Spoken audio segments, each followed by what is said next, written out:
যাচ্ছে, ঠিক আমার সন্তানটাও তাই। আমার সন্তানের চোখে অনেক স্বপ্ন ছিল, তার মাকে কিভাবে ভালো রাখবে, তার সন্তানকে কিভাবে ভালো রাখবে। হ্যাঁ, একজন বলল যে আমি শহীদের মা হিসেবে গর্বিত।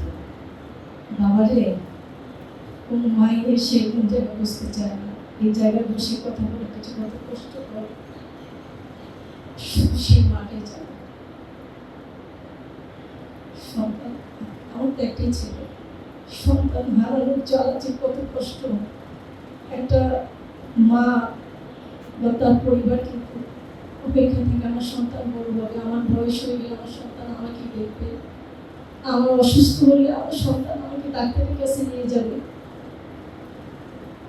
এটি দেখে এই বাংলাদেশের কাছে আমার সন্তান কি চেয়েছিল, আমাদের সন্তান, আমার সন্তানের চোখে এই দেশের জন্য অফুরন্ত ভাষা ছিল, তার মধ্যে এতটাই সাহস ছিল, যেহেতু আমার সন্তান ব্রকেন ফ্যামিলি ছিল, ওর পিছনে শুধু ও মা ছাড়া ওর কোনো পিছুটা তেমন একটা ছিল না। ওর সন্তানকে আমার ঘাড়ে চড়িয়ে দিয়ে ও কিন্তু একটা মুক্ত স্বাধীন জীবন চেয়েছিল এই দেশের জন্য। বাসায় সবসময় মাকে, তার বোনকে, পরিবারকে, বন্ধু বান্ধবকে বলতো, শুনো মা, এই দেশে যদি কোনদিন বিপ্লব হয় তবে আমি রাজপথে মারা যাব। কেন কেন এই সন্তানটা এই কথাটা বলতে পারলো? 17 বছর থেকে আমি যদি হিসাব করি, তাহলে আমার এই সন্তান এই ফ্যাসিস্টের সময় কিন্তু বড় হলো। এই ফ্যাসিস্টের সময় সে কিন্তু নির্যাতন, খুন, গুম, বিপক্ষে রাজনীতি, তাদের বিপক্ষে কথা বলা, তাদেরকেই কিন্তু তারা এই নির্যাতনগুলো চালিয়েছে। একটা ছেলে সন্তান যখন দেখতে দেখতে বড় হয়, তার ভিতরে কিন্তু এই দেশের জন্য, এই মানুষের জন্য সে কিছু করতে চায়, এই জিনিসটা তার মাঝে ছিল। সে যখন সাংবাদিকতা পড়াশোনা, আমার ছেলে সিনেমাটোগ্রাফি, ফটোগ্রাফি নিয়ে গ্রিক পাঠশালায় পড়াশোনা করছিল, পাশাপাশি সে তার জীবনে আর চালানোর জন্য মাকে যাতে কষ্ট দিতে না হয় সে তার রিপোর্টে ঢুকেছে।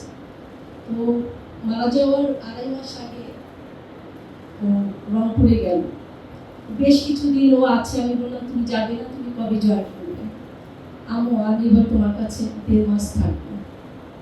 ভাবলাম অনেক পরিশ্রম করে, ঠিক আছে। তো এখনকার ছেলেপেলেরা সারাদিন মোবাইল দেখে কাজ করে, তো আমি মা, আমার কাছে মনে হয় যে মোবাইল একটা খারাপ জিনিস, আমি খুব রাগারাগি করতাম।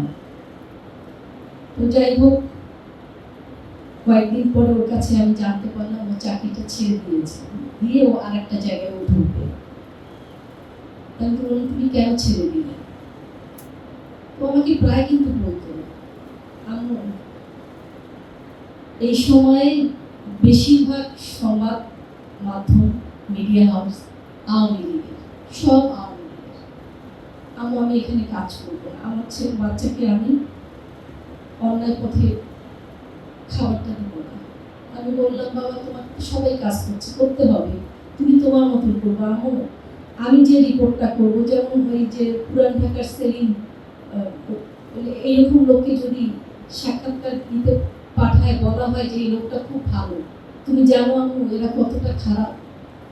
আম্মু আমার এটা সহ্য হয় না, আমার চোখের সামনে আম্মু আমি অনেক অন্যায় হতে দেখেছি, আমি না অনেককে মারা যেতে দেখেছি। ও বলে ও খুব চুপচাপ থাকতো শেষের দিকে, ওর কাছে তো অনেক তথ্য ছিল। ওই যে বাচ্চারা শিক্ষা প্রতিষ্ঠানে যে আন্দোলনটা হলো, হ্যাঁ হ্যাঁ,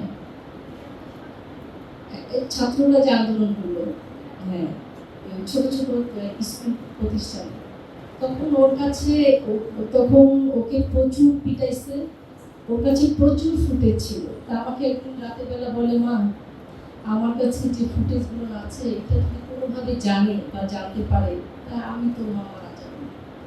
আমি বললাম তুমি এগুলো কোথায় রাখছো? তো বলছে আছে, ঠিক জায়গায় আছে।